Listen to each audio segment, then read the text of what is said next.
മകളെ, ജെറുസലം വചന കൂടാരത്തിൽ നിന്നും 3 മിനിറ്റിന് പ്രാർത്ഥനയ്ക്കായി ലോകത്തിൻ്റെ വിവിധങ്ങളായ ഭാഗങ്ങളിൽ ഇരുന്നു കൊണ്ട് ഈ വചനം ശ്രവിക്കുന്ന സർവരെയും ഞാൻ ഓർക്കുകയാണ്, കാണുകയാണ്. ഒത്തിരിയേറെ സങ്കടങ്ങളൊക്കെ ആയിട്ടല്ലേ നമ്മൾ ഈ വചനശ്രവണത്തിന് ഒരുങ്ങി നിൽക്കുന്നത്. കുറേ നിയോഗങ്ങൾ മനസ്സിൽ പേറിക്കൊണ്ട്, കുറേ സങ്കടങ്ങൾ മനസ്സിൽ ഓർത്തുകൊണ്ടൊക്കെയാണ് പലരും ഈ ശുശ്രൂഷയിൽ പങ്കെടുക്കുന്നത്. ദൈവം നിന്നെ കാണാതെ പോകുകയില്ല എന്ന് നമ്മൾ വിശ്വസിക്കണം. ദൈവം നിന്നെ കേൾക്കാതിരിക്കുകയില്ല എന്ന് നീ വിശ്വസിക്കണം. അപ്പോഴാണ് ഒരു പ്രത്യാശ, ഒരു പ്രതീക്ഷ നമ്മുടെ ഹൃദയത്തിൽ ഉണ്ടാകുന്നത്. ഒരു പക്ഷേ ഭവനത്തിലായിരിക്കാം, ആശുപത്രികളായിരിക്കാം, വാഹനത്തിലിരുന്നായിരിക്കാം, സമൂഹം വീട്ടുകാർ ഒരുമിച്ചിട്ടായിരിക്കാം ഈ വചനം ശ്രവിക്കുന്നത്. ഇതാ നമ്മോട് എല്ലാവരോടുമായിട്ട് കർത്താവ് വചനം പറയുന്നു. 1 പീറ്റർ 3-ാം അധ്യായം 12-ാം വാക്യം. കർത്താവിൻ്റെ കണ്ണുകൾ നീതിമാന്മാരുടെ നേരെയും അവിടുത്തെ ചെവികൾ അവരുടെ പ്രാർത്ഥനകളുടെ നേരെയും തുറന്നിരിക്കുന്നു.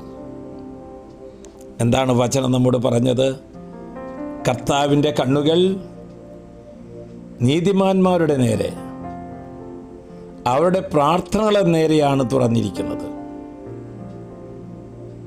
നമ്മുടെ പ്രാർത്ഥന കേൾക്കുന്നില്ല, എൻ്റെ കണ്ണുനീര് കാണുന്നില്ല, ഒരാൾ പോലും ഒരു നന്ദി പറയുന്നില്ല, ആരും അഭിനന്ദിക്കുന്നില്ല, പ്രോത്സാഹിപ്പിക്കുന്നില്ല, ആരും എനിക്ക് വേണ്ടി പ്രാർത്ഥിക്കുന്നില്ല എന്നുള്ള കണ്ണുനീരുള്ള മക്കളില്ലേ? ദൈവമായ കർത്താവ് പറയുന്നു, നീതിമാന്മാരുടെ നേരെ അവിടുത്തെ കണ്ണുകളും അവരുടെ പ്രാർത്ഥനകളുടെ നേരെ കർത്താവിൻ്റെ ചെവികളും, കണ്ണും ചെവിയും നീതിമാന്മാരുടെ നേരെ തിരിച്ചിരിക്കുന്ന ദൈവമാണ് ഇന്ന് നമ്മോട് പറയുന്നത്. എന്നെക്കൊണ്ട് ഒന്നും സാധ്യമല്ല, ഞാൻ കഴിവ് കെട്ടവനാണ് എന്ന് നമ്മൾ പറയരുത്. ഞാൻ ദരിദ്രനായി, എനിക്ക് കുറവുകളേ ഉള്ളൂ എന്ന് കാണരുത്. നീ സമ്പന്നനായിരിക്കുക,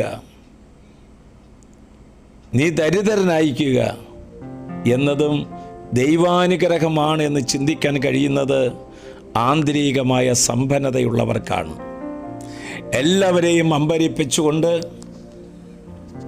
അത്ഭുതപ്പെടുത്തിക്കൊണ്ട്, കല്ലറ തുറന്ന് ഉയർത്തെഴുന്നേറ്റ കർത്താവിനെ നീ കാണുന്നുണ്ടോ? എൻ്റെ പ്രിയപ്പെട്ടവരെ, നമ്മുടെ ജീവിതത്തിൽ നമ്മുടെ സങ്കടങ്ങളുടെയും കുറവുകളുടെയും നേരെ കർത്താവ്, ഉത്ഥാനം ചെയ്ത കർത്താവ് കരനീട്ടി അനുഗ്രഹിക്കുകയാണ്. ആശ്വാസപ്രദമായ രാത്രി, പ്രതീക്ഷാനിർഭരമായ പ്രഭാതം, സൽപ്രവർത്തികൾ നിറഞ്ഞ ദിവസം നൽകി നാം എല്ലാവരെയും അവിടുന്ന് അനുഗ്രഹിക്കട്ടെ. മകളെ, ഇതാ കർത്താവ്, ഉത്ഥാനം ചെയ്ത കർത്താവ് ആണിപ്പാടുള്ള കരങ്ങൾ നീട്ടിക്കൊണ്ട് സർവ്വ രോഗികളെയും, സർവ്വ ദുഃഖിതരെയും, സർവ്വ പീഡിതരെയും ഇപ്പോൾ അനുഗ്രഹിക്കുന്നു. നമ്മുടെ കർത്താവ് ഈശോ മിശിഹായുടെ കൃപയും പിതാവായ ദൈവത്തിൻ്റെ സ്നേഹവും പരിശുദ്ധാത്മാവിൻ്റെ സഹവാസവും നാം എല്ലാവരോടും കൂടി ഉണ്ടായിരിക്കട്ടെ, ഇപ്പോഴും എപ്പോഴും എന്നേക്കും. ആമേൻ.